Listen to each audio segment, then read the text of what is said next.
কিছু কিছু মুভি আছে না, যেগুলো গল্পের শুরুতে বোরিং লাগলেও পরে গিয়ে ঠিকই ভালো লাগে। হ্যাঁ, আজকে এরকমই একটি গল্প বলতে চাচ্ছি।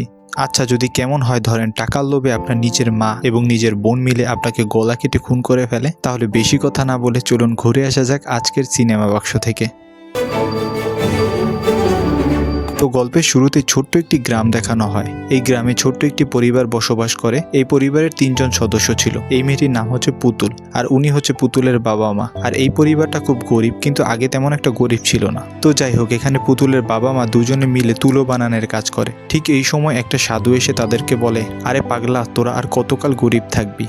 তোদের পরিবারের দুঃখ কষ্ট আর থাকবে না, তোরা অনেক বড় লোক হয়ে যাবি, আর তোরা যা ধরবি সেটাই সোনা হয়ে যাবে, আর তোদের বাড়িতে সোনার বর্ষণ হবে। আর তোরা যদি এটা ধরে রাখতে পারিস তাহলে তোদের পরিবারে আর কোনো দুঃখ কষ্ট থাকবে না। আর যদি তোরা লোভে পড়ে চাস তাহলে তোদের পরিবারে অনেক কষ্ট নেমে আসবে, আর আমার মুখ থেকে কখনোই মিথ্যা কথা বের হয় না। সাধুর এরকম কথা শুনে পুতুল ও তার মা মিলে তাকে বাড়ি থেকে বের করে দেয় এবং তাকে হুমকি দিয়ে বলে সে যেন আর বাড়িতে না আসে। সাধু বাড়ি থেকে বের হয়ে যায়। ঠিক তখনই একটি ছেলে সাধুর সামনে দিয়ে মাঠের বাহিরের দিকে এগিয়ে আসে। আর এই ছেলেটির নাম হচ্ছে জয়।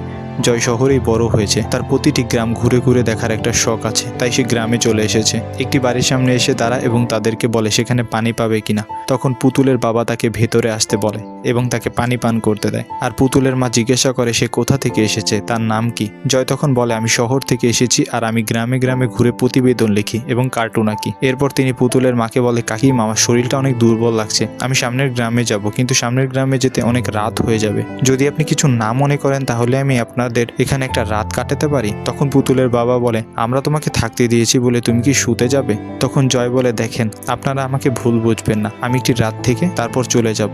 আপনারা আমাকে যেখানে থাকতে দেবেন আমি ঠিক সেখানেই থাকবো, এটা নিয়ে আমার কোনো সমস্যা হবে না। আপনারা চাইলে আমি ঘরের বাহিরেই থাকবো।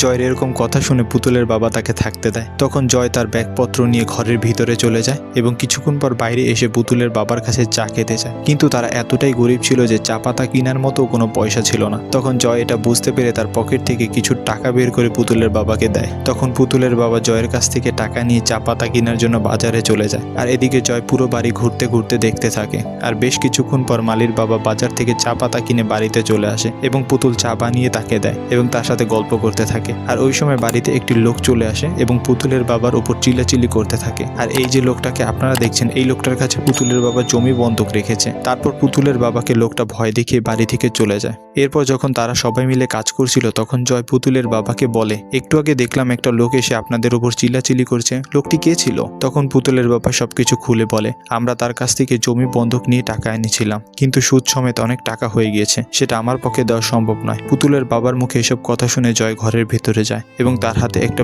বিটকেস নিয়ে বাহিরে চলে আসে। তাদেরকে বলে, আপনাদের ধার পরিশোধ করার জন্য কত টাকা দরকার? পুতুলের বাবা তখন বলে, 32,000 টাকার ধার, এখন 35,000 টাকা হয়ে গেছে সুদ সমেত।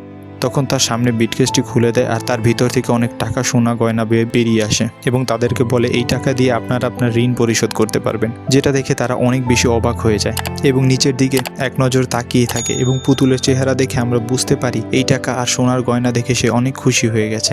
এদিকে পুতুল গোসল করছিল আর সোনার গয়নার কথা ভাবছিল আর কল্পনায় দেখতে থাকে যে সোনার গয়নাগুলো পড়ে আছে এবং জয়ের সাথে সময় কাটাচ্ছে। এই বিষয়টা দেখে আমরা বুঝতে পারি পুতুলের ভিতরে লোভ জন্ম নিয়েছে এবং তার চরিত্র খারাপ হয়ে যাচ্ছে।